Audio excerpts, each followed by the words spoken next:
Hello. आपल्याला परत सावधानतेचा इशारा म्हणून काही सूचना देऊ इच्छिते.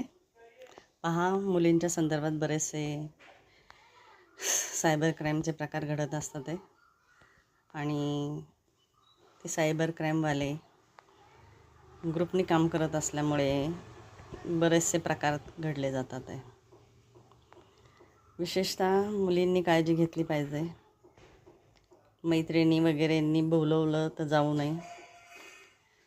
शिवाय नातेवाईकांच्या घरी गेलं तर घरच्यांना व्हिडिओ कॉल करणं, आपण कुठे ते सांगणं, शिवाय लोकेशन पाठवणं, ह्या लोकेशनला मी गेलेले आहे ते पाठवणं गरजेचं आहे. पालकांनी जागृत राहिलं पाहिजे. पालकांनीही आपली मुलगी कुठं चाललेली आहे, कुठं गेलेली आहे त्याचं लाईव्ह लोकेशन पण घ्यायचं आहे आणि व्हिडिओ कॉल करायचा आहे. नुसतं व्हिडिओ कॉल करून चालणार नाही, तर लाईव्ह लोकेशनही महत्त्वाचं आहे तितकंच. पहा, मुलांना त्रास दिला जातो, मुलं घरी सांगत नाही. मग अशावेळी हा उपाय एक महत्त्वाचा आहे. शिवाय जर आपल्याला काही संशयित वाटलं तर पोलीसमध्ये तक्रार करावी.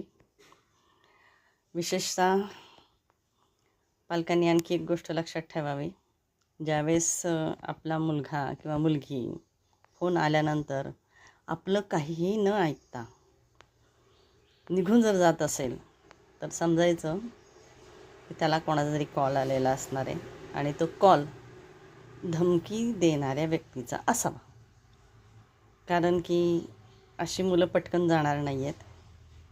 कमीत कमी कुठे कोणालाही भेटायचं झालं तरी थोडासा वेळ लागला तरी चालेल, पण पटकन निघून जाणं हे धोक्याचं लक्षण आहे. शिवाय बऱ्याच वेळा काय केलं जातं, मुलांना मुलींना आमदार, खासदार, महापौर, नगरसेवक ह्यांची नावं सांगून तुम्हाला बोलवलेलं आहे असं सांगितलं जातं. अशावेळी ती व्यक्ती हा बाबा चला बोलवलं आहे म्हटल्यानंतर काहीतरी महत्त्वाचं काम आहे म्हणून सहज निघतात आहे आणि तिथं गेल्यानंतर वेगळेच प्रकार घडत असतात आहे. मुलांना त्रास दिला जातो. मुलांचं समजा त्या लाईव्ह लोकेशन त्यांना विचारलं तर ते मुलं सांगत नाही, मुली पण सांगत नाही. नेट नाही म्हणून मुद्दाम सांगितलं जातं. म्हणजे ह्या धमकीवजा दिलेल्या लोकांचं कारस्थान असतं. शिवाय त्यांचं जर आपलं ते बाईकवर गेलेले असेल तर मग एखाद्या गाडीमध्ये त्यांना फिरवायचं.